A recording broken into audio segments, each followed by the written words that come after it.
ആദ്യം ഞാൻ ഹാൻഡ് ബാഗിൻ്റെ കാര്യത്തിൽ സംസാരിക്കാം. ഹാൻഡ് ബാഗിൽ നമുക്ക് 7 കിലോയുടെ ഒരു പെട്ടിയിൽ നമുക്ക് ഹോൾഡ് ചെയ്യാൻ പറ്റുന്നത്. ഇപ്പം നമ്മുടെ കയ്യിൽ 4 പേരായിട്ടാണ് വരണമെങ്കിൽ ഞാൻ പറയുന്ന ഒരു ഫാമിലി ഓറിയൻറ്റഡ് ആയിട്ടാണ് ഞാൻ പറയുന്നത്. എപ്പോഴും എൻ്റെ എക്സ്പീരിയൻസ് വെച്ച് ഭാര്യയും ഭർത്താവും 2 പിള്ളേരും. അപ്പം 4 പെട്ടി എടുക്കാൻ പറ്റും. 7 കിലോ മാത്രം നമുക്ക് അത് ഹോൾഡ് ചെയ്യാൻ പറ്റുള്ളൂ.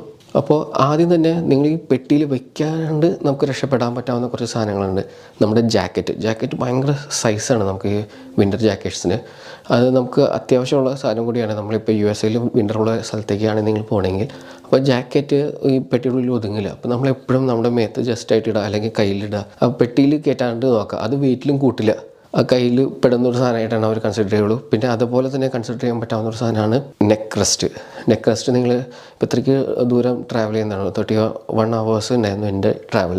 അതിലൊരു 68.5 hours ഒരു ഫ്ലൈറ്റ് തന്നെ ഉണ്ടായിരുന്നു. അപ്പോൾ നെക്ക് റെസ്റ്റ് എപ്പോഴും നല്ലതാണ്. അപ്പോൾ നെക്ക് റെസ്റ്റും നിങ്ങൾ ഹോൾഡ് ചെയ്യണമെങ്കിൽ അത് ഹാൻഡ് ബാഗിൽ വെക്കരുത്. അത് പുറത്ത് നിങ്ങൾ തൂക്കിയിട്ടാൽ മതി. പിന്നെ ഈ പെട്ടിയുടെ ഉള്ളിൽ